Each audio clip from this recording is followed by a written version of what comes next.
Talk about sync education for beginner, and please do welcome our lovely host. Give it up for her.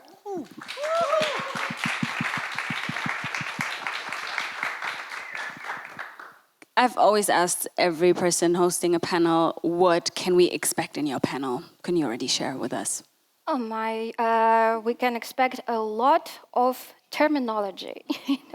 That we're ideally going to debunk what they mean, the terminology? Hopefully, yes. All right. The stage is yours. Enjoy and enjoy, enjoy, enjoy. Thank you so much. Thank you. So welcome everybody to our Sync Education panel. My name is Tanya. I work for STEAM Music Group Sync Agency. And today, as we mentioned before, we will gonna talk about terminology that you need to know if you want to start to do something in a sync world. So this is our lovely guests. Can you please introduce yourself and mention maybe a couple of projects or companies we might know you from? Hi, everybody. My name is Lena Obara. I'm a Berlin-based music supervisor for movies. I used to work for different platforms like advertising, but I decided to stick to movies. So basically, I'm working with film producers, film directors. I'm working on the other side, not from the music needy people, but music offering people, with publishers, with labels, with artists, with agents, with film composers, with their agents and agencies. So I have on the one side the projects where I need music for, and then I have the platform where I am looking for music and clearing music and all what's come. We will probably talk about more. I'm in this business, for many years. I think my first movie was 2012. That was my first movie. And just a little anecdote, because I love that, how I ended up doing this. I studied Tonmeister and I studied all this, which actually is exactly my job, but I never thought to do music supervision. And by that time, a friend of my partner by that time, he asked me if I could support him on music for his first movie, because he was doing his final exam on first movie. And my partner by that time was a musician. So basically he asked his best friend to do the score. And on the other hand, he asked me to replace in case the score of my partner would be shitty or not good enough. So basically I'm in the final credits. So that's how I ended up, by kind of coincidence. It's also good insight of how you can be introduced to the world of sync. Ilya. Hello, nice to meet you, everyone. I'm Julia. I'm a sync manager working for Centric and Believe Music for both publishing and master side. I'm representing our artists and works in Germany, Austria, and Switzerland. I used to work on the agency side before with Jungfrau is one of the largest advertising agencies worldwide. With the company White Horse Music, doing music consulting. So basically I come from the other side and switched to working more closely with artists, as I wanted to be a little closer to management and artists and work for specific artists and works. Back then I studied music management at the University of West London and was an artist myself. So I would say that I know a little of every part of the music industry. I always wanted to dig deep into every field of music. I wanted to understand it for myself, and I then more and more wanted to do things for other artists, more than I wanted to do it for myself. And that's why I ended up being in sync, as I had the feeling that with sync you really can reach a broad audience and that artists get more views, more listens, and are going to be seen more likely. And that's why I'm here today. Great. Let's do a little round of applause to our guests. Yay. Good. Thank you so much. So let's start strong, and I will tell you that music synchronization commonly known as sync, is a process of pairing music with visuals. This is what we do, all of us. And for starting from the beginning, let's talk about briefs. How it works, what is this? This is the beginning of the project, right? Briefs is a very difficult subject, and you start straight into the, Yes, really like big thing. Like example, I never ever sent out briefs because and then we also go into this actually what I still hope that I will have a job even though we have artificial intelligence. My job as a music supervisor is actually approaching someone like you, Tanya, approaching someone like you, who I know exactly. Let's make example. When I say to my American colleagues, I need some dreamy mainstream pop. They would send me something what I would never consider as a dreamy mainstream pop, because we have a different approach or different idea what it is. And even though we have to tech and do genre-rise, the genre is very fluent. And when I tell, so, for example, emotional music, maybe emotional is different for me than for you. So basically I do not send out briefs literally only to people I know, that when I write down, I want emotional, creative music in this and explain it in words, which is also very difficult. I know exactly, when I send it to you, you know what I need. Just a quick example, I worked on, or I'm still working on this movie, and the director is exactly my age. We have the same kind of background. So when he tells me, I need a song for this club scene, which is guilty pleasure, I know exactly what he means. So I don't, for you maybe it's different, for you maybe it's different. So my relationships when it comes to briefs is based on relationship and trust. I do not send out randomly briefs because, as you know, maybe I get so much music that it would be even much more work for me to go through the briefs and decide like this is what I'm looking for, than deciding on from my own like, okay, this is what I need. So briefs, yeah, very, very good and very difficult thing. So it's like, in general, there's a short description of the project, right? And I wanted to ask you, Julia, is there, your past in advertising, they have very detailed briefs, right? It's very common. It's like Absolutely. 3 pages. What is in there? To start at the very base, they literally send you, the best case is if they send you a reference track. And then additionally, they send you like keywords that should be included in the lyrics, for example, then keywords for the feeling the song should survey, then a very specific description of what the song should do and should support.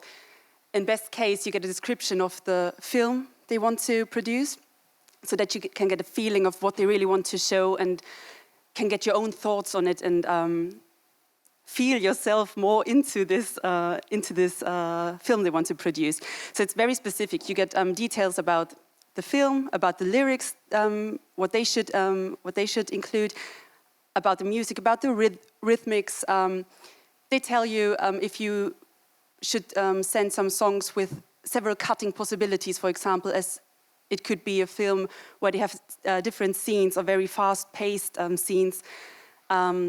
Sometimes they also send like the BPM, so that you know which tracks would suit the film best. And all this information makes it way easier to search for suitable songs for the brief. So in the best case, they give you really a very detailed description of what they were thinking creatively about the film and about the music with reference tracks. Can artists request, like, I want to see the scene, or I want a precise description? Does it work that way? It's possible, but you have to sign an NDA. Usually it's so fast-paced, especially when it comes to adverts, that you don't have the time to really dig into the whole film, to see the whole film, as sometimes they need it in 3 hours or so, the whole briefing. But it's possible to get something. But it's not very common, right? No, it's rare, I'd say. NDA is non-disclosure agreement. As soon as we have with the basics here, right? Actually, I had very funny description of what people want. They send a reference track, and they mark it there. This is a reference track, but I don't like it. Okay. So It's very common. Yeah. yes. It can also be that they change the directions really quickly, that you get a briefing with reference tracks and then suddenly a day later you send some songs and then the direction is a total different direction. Then suddenly it's oldies and not a newcomer track anymore. So these briefs, they are all deadlined, right? And we talk about this a little bit. How short, long the deadlines usually like in your work? It depends on what you're working on. When it comes to adverts, they are usually very fast-paced. This can be, as I told you, from 3 hours up to 1 week. This is your time where you are able to search music and send it over to the client. But when it comes to films, for example, you can also have like 3 months to find good music. 2 years sometimes. Yeah, 2 years sometimes. You have 2 years sometimes? Yes, sometimes, because when it comes to movies, you know, often you are, the procedure of developing is very, mostly of the time long, because you have to get some fundings. So basically, sometimes when you get a funding, this movie was already in development like 5 years ago, but because the budget was not enough, so they waited for another funding. So sometimes when you're involved in movie, it could happen that it disappears for a while and then it comes up.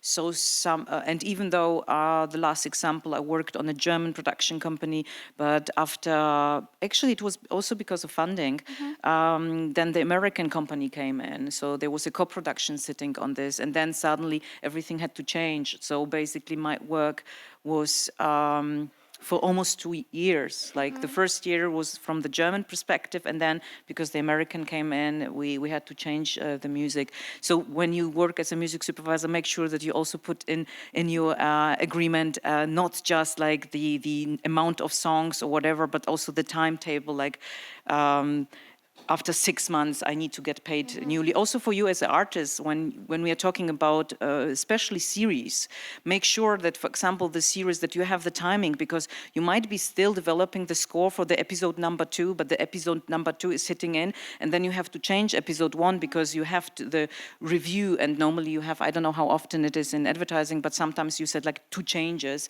is in my agreement. But then write it down, because it's very difficult. You could come into really slippery slope when you have episode 6 running, but you are still correcting the episode 1 because the production company did not like it.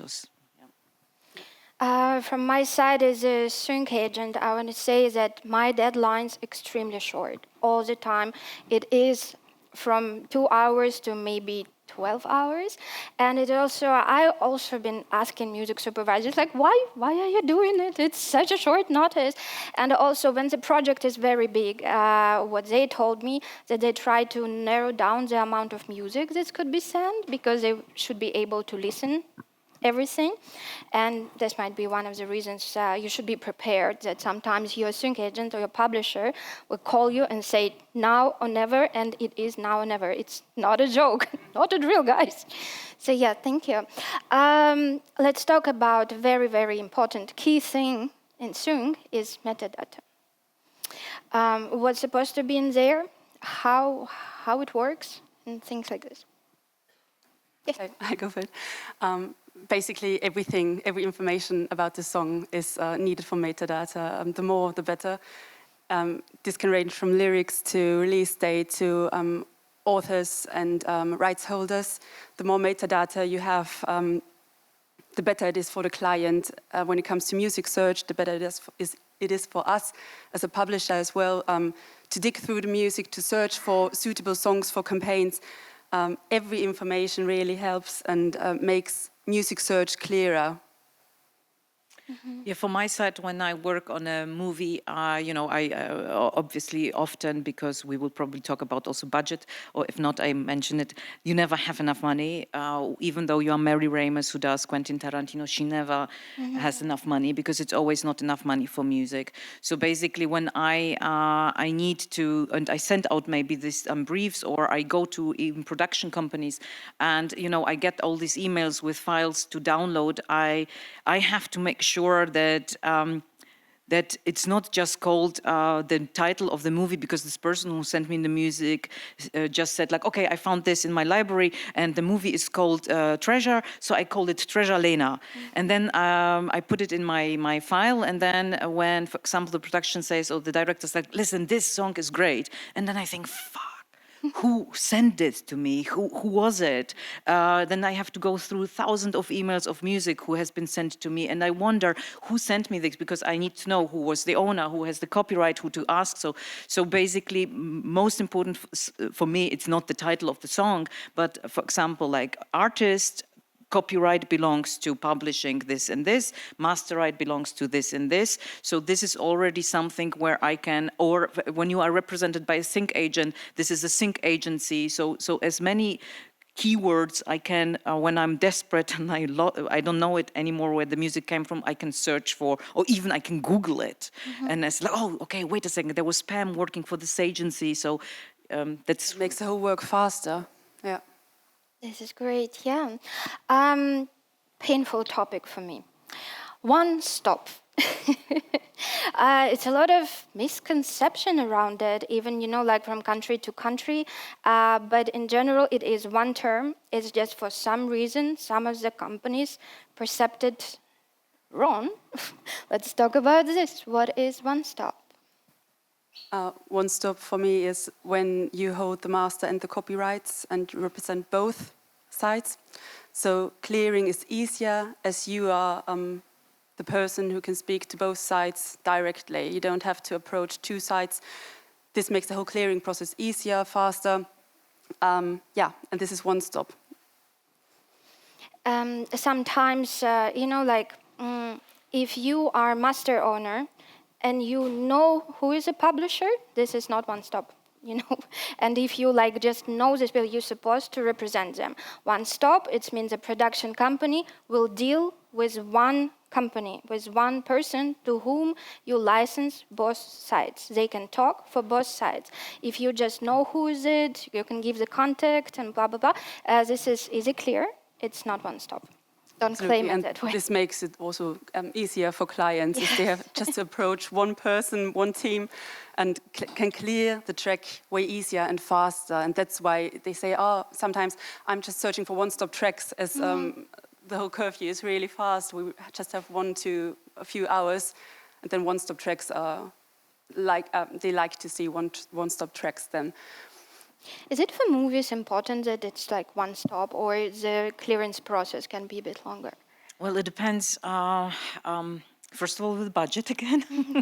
The budget is like one stop is for me exactly the same, that one person holds the rights for both, or has the assignment to deal with both rights. So basically I can sign just one agreement. And so it's a sync master publishing agreement in one, not one page, but one signing in the signature.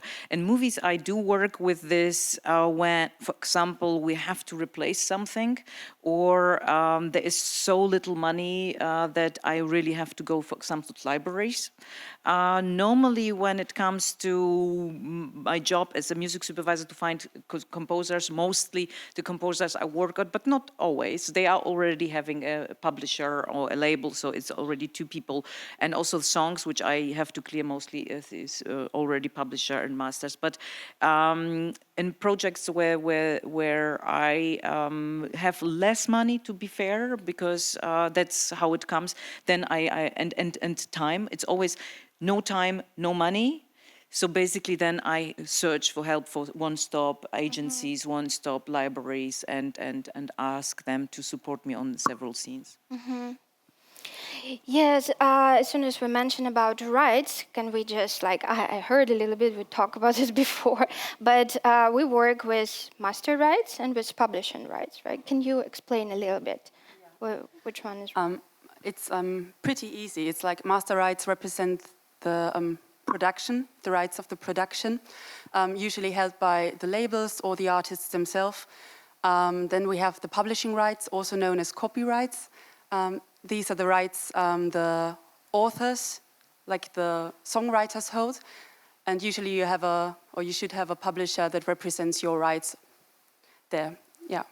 What is a key role of publisher in general in the sync process? A publisher has a crucial role in the sync process when it comes to making sure that the artists get paid accordingly, that they get a fair fee for the usage of their tracks, and that they have an overview and a good feeling of how the market works at the moment, how the fees should look like. They set up the contracts, they negotiate for you, they make sure they get your approval, they work closely with you, and they make sure to represent your rights properly, so that you're really compensated in a fair way. Thank you. I just wanted to mention to the publishing and master rights, because for us, because we're sitting in this business, it's really easy and clear and whatever, but it is sometimes not.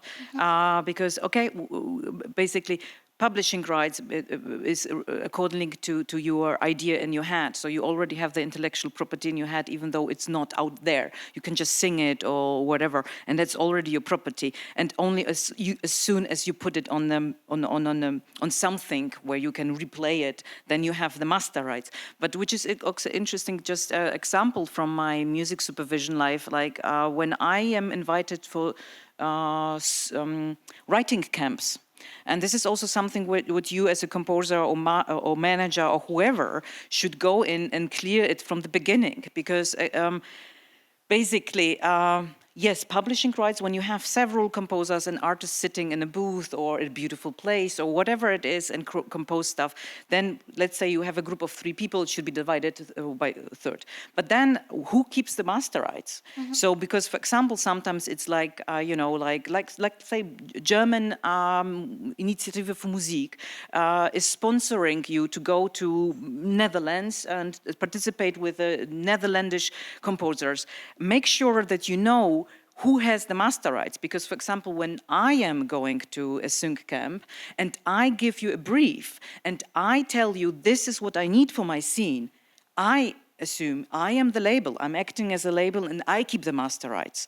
Because basically the Finnish government does not want the master rights. The studio, which is there, also does not wants the master rights. But with master rights in this particular case, make sure that you know from beginning on where the rights and how split they will be, so there is no surprise afterwards. Because then suddenly I think like, you know what, I want to use this music, and then no one knows whether who holds which rights. I absolutely agree. And also when it comes to publishing rights, as an artist or especially as a band, or if several people are working on one piece, always make sure to clear before you Get the money. Yeah, before you get the money, who holds how much of a percentage. Because afterwards, when it comes to Syncted, when it comes to you signing at the publisher, it's most likely that then you have discussions with your mates or with your colleagues you were working on the track with. So make sure to make this clear before you go out with your music. And it's funny because let's say when you have 3 people, it's like 33, 3.4 or 3. This 0.0001 could make a big difference when it comes to, I don't know, a big advertising. It could be like, a lot of money. So even at the beginning you think, yeah, that's 3, 4, whatever. No, not whatever. It could be really a lot of money. And don't think, we are friends, we are writing this piece together. No, when it comes to money, nobody's friends anymore. So please make sure to be very properly with your rights. Actually, also when you pitch your song and, for example, you split on a bad terms with someone, also remember that this is not one stop. If you know that someone is, it's like an asshole factor, you know, sometimes you just can't work and you need to think about it. You need to make it up, guys, because otherwise your music will not end up in a project. And you should tell it to us before. It's okay, we can deal with it, but it's very important thing to know, right? Thank you. So this part was requested actually last year when we did a similar panel here. So let's talk a little bit about what is cue. Can you explain to us, please? Yeah, cue is the definition of a specific placement, for example, in a movie. There are several cues. When it comes to, there's background cue, for example, it's a background vocal cue, when the vocals are in the background, just supporting the scene. The same with instrumentals, for example. Then there's like source cue, when you see a movie, for example, and then the music suddenly comes out of the radio. You're watching the movie, and they are listening to music coming from the radio or from a speaker or at the festival, whatever. There are several cues where music can be placed in a movie, for example. This is cue.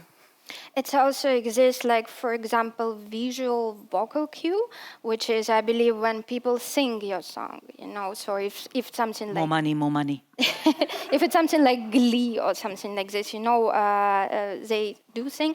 Also remember that if they use your song for this is only publishing rights, right? You're gonna get paid only for publishing rights. The other types of cue is also main title cue and ad credit cue, which we all want because this is the most paid one, right? Yes. Okay, we're good with this. But what is a cue sheet? Cue sheet is actually when I when I work when with you have cue problems sheets. with the cue. It's sometimes really shit, to be honest. Sorry. Because someone created those sheets and you think like, shit, what happened here? Because it's like, normally when I have a proper good one, I have the timing when the scene is starting, the time of when the scene is ending, the duration, the title, the scene, the publisher, the master, what else did I forget something? Then context person. So basically you have everything in there. What I always say to even very well composers when they start on working on score, and in this cue sheet you have, for example, something what is so-called score, so or bespoke for advertising. This is music which has been produced for this specific project. So then you have a licensed music. So I want to have gold play, so I have to go to Universal for this rights, and I think Universal for the others also.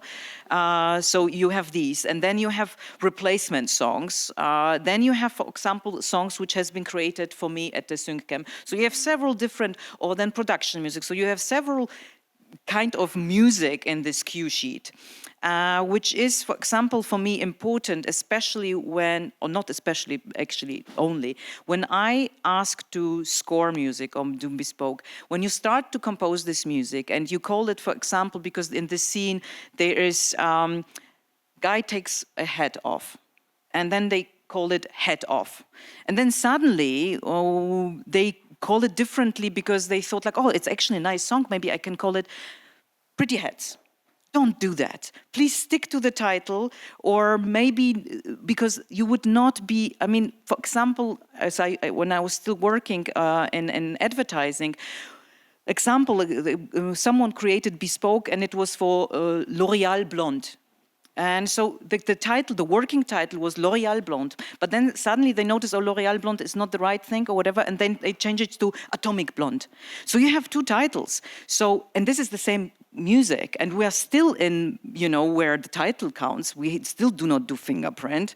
You know, we might do, but not really. The title is still really important. So be aware that don't put in a cue sheet working titles if you are not sure that it's gonna be the final title, or don't send it to anybody, because often people are lazy and they just send it forward to collecting society, and then suddenly you have a very different title on the cue sheet, which is registered, and then you wonder, why do I not get the money?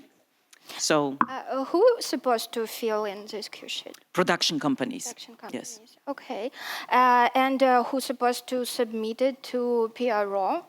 Like performance rights organization guys, like Gamma. Yeah. Who's supposed to submit it there? It's actually also the production companies, and also often publishers, they get the cue sheet already way after everything happened, and then you are in the mess that you have to correct something and you cannot correct it. Exactly, exactly. And there are some cases where GEMA then, because sometimes it occurs that production companies, especially when it comes to smaller ones, sometimes from time to time they forget to send a cue sheet to the PROs, and then there are no royalties coming in for the artists, which is a great loss for them. Mm-hmm. And then it occurs that GEMA comes to us as a publisher and says, we have here a work that has been licensed for a film, but there's no cue sheet to it, and then we have to do the work and have to look after, okay, what happened there, and it just makes more work. So we as a publisher have to really see and have a look that cue sheets are submitted to the PROs properly, so that also the artists get their royalties. Let's say everything went well and we landed some project. As an artist, where we get paid, when? What point of time we expect to have fee? When it comes to licensing, there we have the licensing fees. They are usually paid upfront. It depends on the contract you've signed, but usually they are paid upfront after signing the contract. And then sometimes you have the royalties, and they are paid by the PROs, and mostly they are paid periodically, I'd say. So you can expect that later, but the licensing fee should be right after signing the contract. With score, it's also different. Sometimes you can also ask for like advance money because, for example, you have to, or you have to, you need money. You are spending time, and so advance is also something which is not so. It's actually normal to ask for. Then you have also like additional fees when you have, for example, orchestra recordings. So you ask for additional fees for orchestra recordings.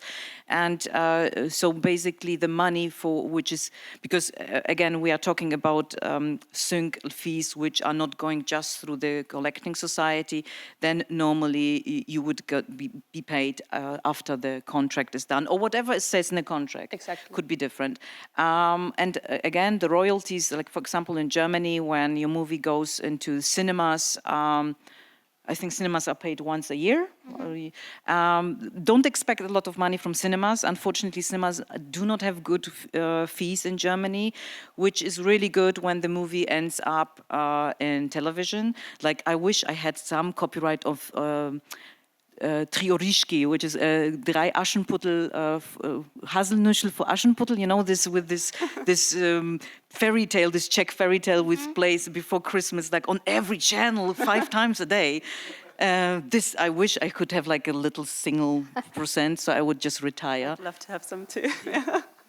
So, we work a lot with the US market. It might be a little bit different in there because we got paid after the episode, for example, got aired.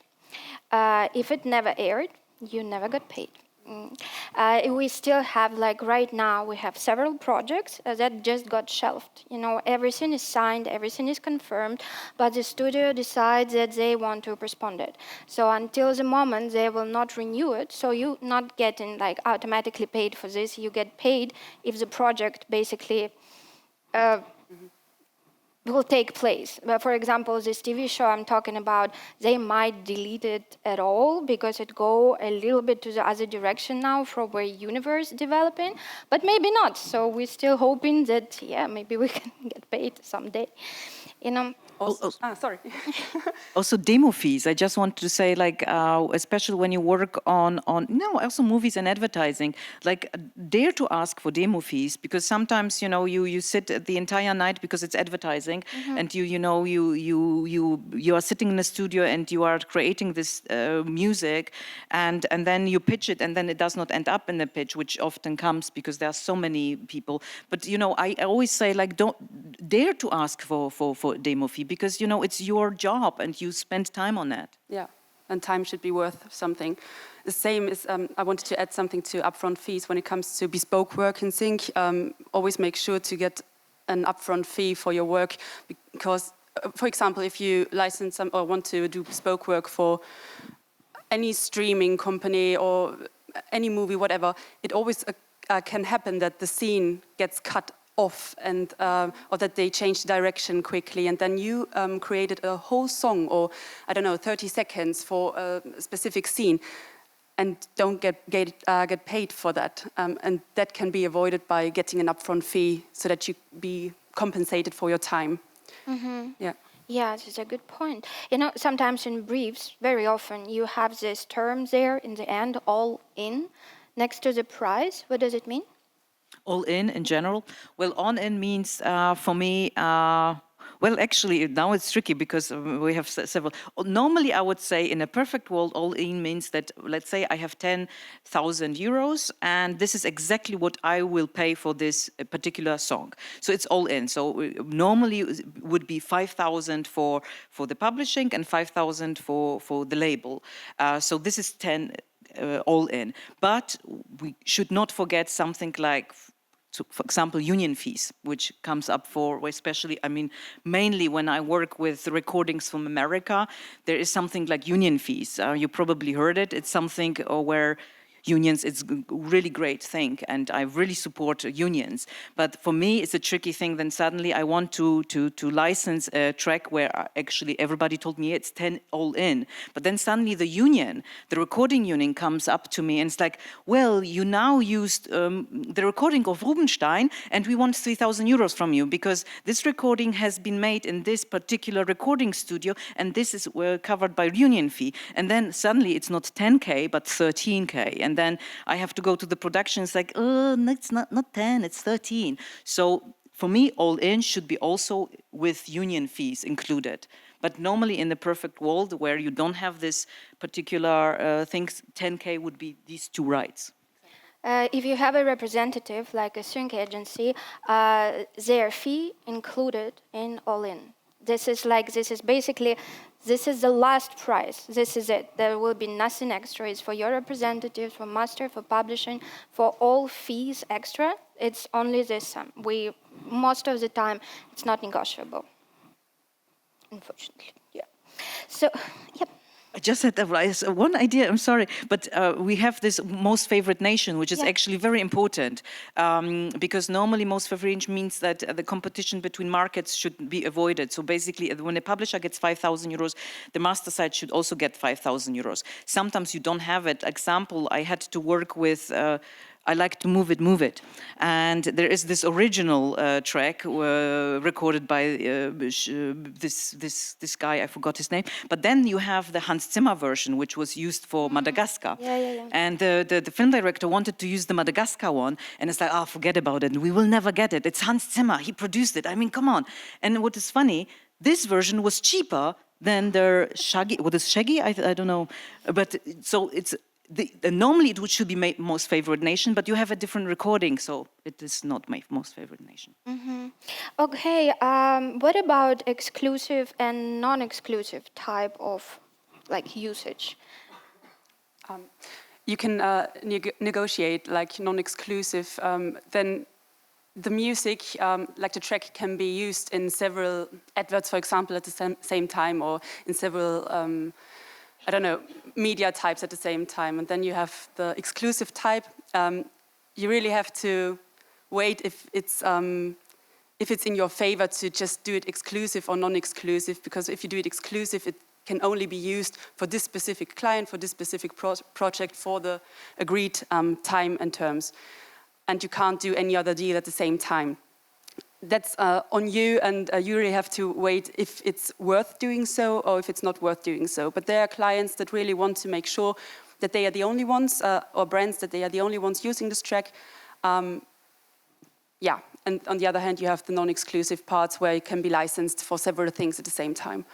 In movies, we sometimes say, like, okay, if it's very keen music, like the opening credit or finishing credit, that we sometimes say, like, okay, it's exclusive for 1 year or maybe 2 years or 3 years, so you can agree and you can always negotiate. I mean, if you are in a negotiating position, mostly we are not, but if you have the negotiating position, just try to say, like, okay, I understand it's really important right now, but in 1 year or 2 years, when no one sees this anymore, I want to have it and pitch it to some other project.